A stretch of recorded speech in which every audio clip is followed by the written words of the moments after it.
Brandon, do you plan on using Lowther in a bulk relief role tonight? And was there any thought given to just having him start, or you prefer him coming out of the bullpen in this situation?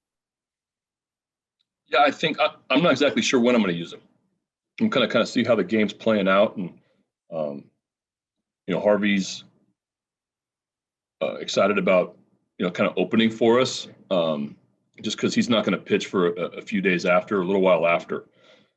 So he's on short rest, but he's going to hopefully give us a couple innings, and then we'll see kind of how the game goes, where the score is, et cetera, from that point. Got a few guys down tonight because of last night, but should have most of the guys available, and we'll kind of mix and match our way through this one. Rich Dubroff, go ahead. Brandon, what's the timetable looking like for Austin Hayes? So he is starting his running progressions, and we're hoping for a rehab assignment in Norfolk early next week, and I think if all goes well, joining us later in the week next week. Dan Connolly, go ahead. Hey, Brandon, you've talked about how much Mullins has improved offensively and everything else. And last year you talked about how you thought he should be a Gold Glove candidate in center field. Has he gotten better in center field? We just watched him more. I mean, how do you evaluate what you've seen this year compared to last year with him defensively? I didn't know if he could get better. For me, he was flawless defensively last year. He's playing the same way this year. That play last night, after rewatching it, that's a special play. Just to go that far, but not only the distance that he went, it's the angle, the wall, the warning track, the athleticism and the slide to be able to stay safe and make the catch. It's just not, you don't see that all the time. And Cedric is playing Gold Glove defense once again this year, and really proud of how he's playing center field for us. And you just see the leadership qualities is just so much different now than it was a couple of years ago. What he's like out in the outfield, how he commands our defense in the middle of the field, and it's been fun to watch him develop and grow. John Mioli, go ahead. Brandon, what kind of gifts or skills or attributes does it take for somebody to play the field like that in your mind? Like Cedric plays defense? Yeah. Well, I mean, a lot for me. I mean, one, he's got big time speed, but big time speed doesn't make you a good outfielder.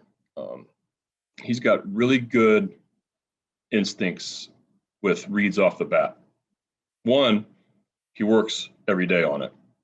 So even though he's playing this level of defense, he's continuing to, he goes out and takes live reads off the bat. He throws to bases almost every day. He has his ground ball routine out in the outfield, and then he does live reads every single day to continue to improve. I have to back him off. A lot of times I tell him to go inside. You need to go inside, get off your feet, just because he's a worker. And so I think he's got really good instincts when it comes to angles, reading the ball off the bat. Like you see him a lot of times, balls hit, and he kind of drop steps and just reads the ball for a split second, and then he's off, and he never commits too soon. He's got that feel of always knowing where the ball's going to end up, and he's got no fear of the wall. What else can I say about him? He's become an accurate thrower. His throwing's improved. He understands to keep the ball down. He keeps the double play in order all the time now. Communicates well with both corner outfielders. It's something that we talked a lot about 2 years ago, something to improve on. He's done that. So he's just playing great. Brett Hollander, go ahead. Hey, Brandon, are you encouraged by the last few games for Ryan Mountcastle, the hits right on right after really struggling for the first 2 months in that department? Yeah, not as much the results, more about the swings. Even the pop-up early in the game, I like the swing. When he stays in the action, his eyes stay in the hitting zone, he's closed and with the middle of the field approach, it's loud off the bat. And he gets You can snorkel a slider for a base hit in the 6th hole like he did last night because he's staying on the baseball. Drove a ball in the gap 2 nights ago because he stayed on the baseball. A home run to dead center field on a breaking ball right on right. So I'm encouraged more about just the approach and the swings. Even if the results weren't there, I like the swings better the last few days. Steve Molesky, go ahead. Along those lines, Brandon, and knock on wood when I mention this, but would it be a real plus for the offense to have Trey, Santander back now, and Ryan all going at once? I mean, it seems like that just has not happened this year to this point.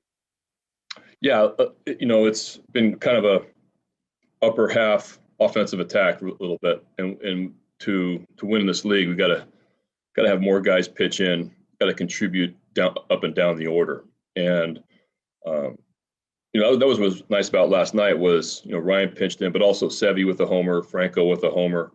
We're not scoring a ton of runs in the bottom half of our order. It seems like when we do score, it's Cedric, Trey, Santander, or Galvis. So to have the other guys who scuffle a little bit chip in, I know that made them feel good, and was a huge boost for us. We have time for a couple more questions. Rich Dubroff, go ahead. Can we expect to see Hunter Harvey on Friday? Friday is sometime this weekend, Rich. Friday to Sunday. John Mioli, go ahead. Brandon, you mentioned Matt Harvey was going to get a little time after this start too. With all these off days coming up after this long stretch, what do you expect to do with some of those guys starting wise? Do you expect to spread it out a little more or keep guys on turn? What are the early plans? Yeah, that's why, because so we got off day tomorrow, then a weekend series, then another off day, then a 2-game series, then an off day. So the rotation, keeping in mind, want to get guys rest as much as possible. We can be really creative in how we give guys rest with these 3 off days within 8 days or whatever it is. So Matt's probably not going to make another start till early to mid next week. And that was kind of why we talked about, starting him on short because he's going to have a break and just use him kind of as an opener. We have time for one last question from Dan Connolly. And do you have a rotation for Friday, Saturday, Sunday? I do.